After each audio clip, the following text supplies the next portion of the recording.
Fala galera, professor Silas Fernando de Desenho pelo Instituto Sociocultural do Hospital do Amor de Barretos com vocês. Gente, bora pra mesa que hoje nós temos muita coisa para aprender.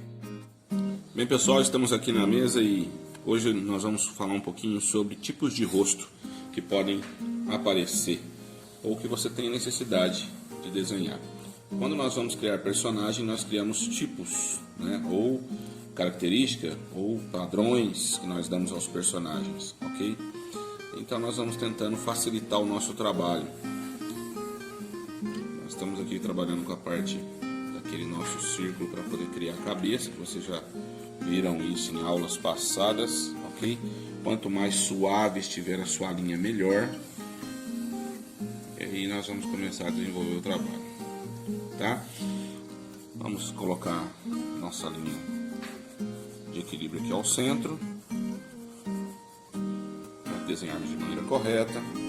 Aqui nós vamos ao meio da esfera basicamente. Vamos aqui na parte de baixo. E nesse espaço aqui eu vou trabalhar pegando metade aqui, mais ou menos, do espaço que ficou, ok? Vou fazer isso nas outras também. Repetir o procedimento. Porque, na verdade aqui você aí vai fazendo devagar, né? Com calma. Mas eu já vou antecipando, porque para mim depois é mais fácil voltar só explicando as alterações. Legal quando você trabalha com a linha de equilíbrio ao meio, você consegue ver as debilidades da sua esfera e fazer as correções, perfeito?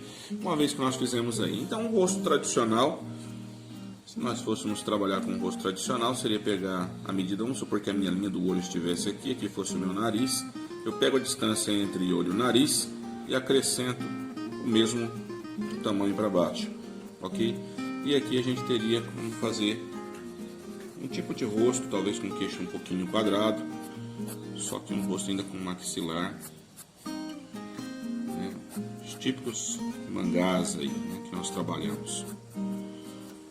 Um outro tipo de rosto é seguir o mesmo princípio, tá?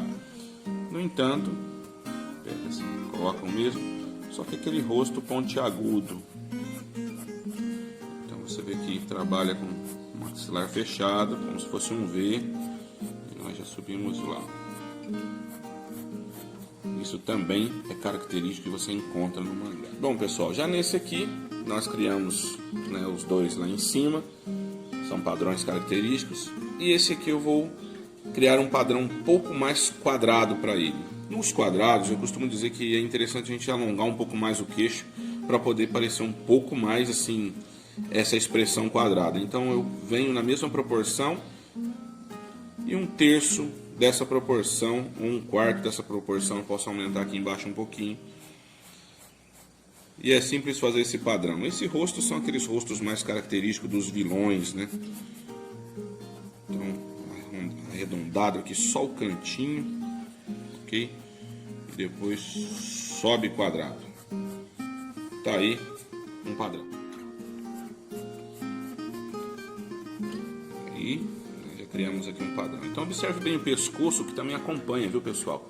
Conforme a característica do rosto, o pescoço vai acompanhando mais ou menos aquilo que você se propôs a criar.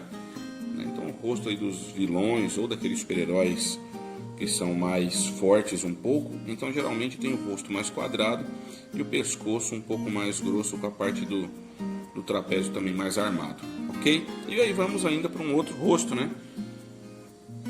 Que seria também uma característica nos mangás, não só nos mangás, mas no desenho em geral, né? Cartoon também acontece muito essa ideia. E eu vou colocar aqui mais um deles.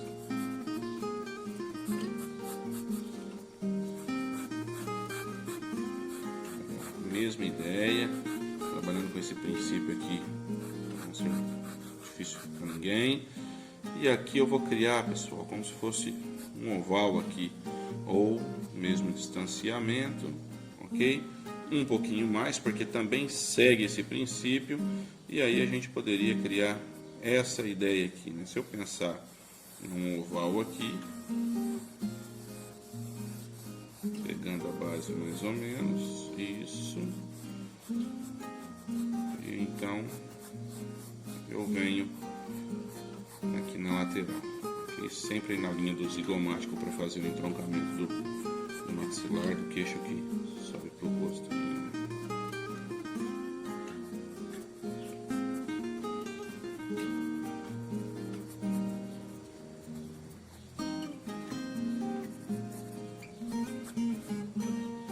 E aí nós teríamos aquilo que a gente chama de um personagem mais gordinho, né, pessoal?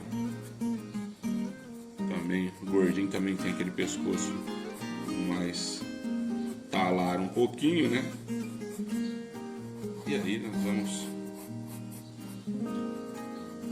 fechar aqui uma camisetinha no pescoço dele. Bom, as dicas de desenho foram essas hoje para você criar seus tipos de personagem, tá? Lembrando que esses tipos de rosto aqui não dê expressões para ele, não dê um padrão de ser homem ou mulher. Você pode fazer de várias formas sendo homem ou mulher, se bem que tem alguns que já puxa mais para o masculino, que seria principalmente os dois últimos, e os outros podem ser para o feminino, tá? Ainda tem outros tipos que nós poderíamos estar estudando, como alguns outros padrões de rostos feminino, mas eu creio que isso aqui já dá para você começar seu caminhar aí, os seus passos, né, e você se aventurar pela arte de desenhar, ok? Um abraço, um beijo no seu coração e a gente se encontra na próxima aula. Tchau!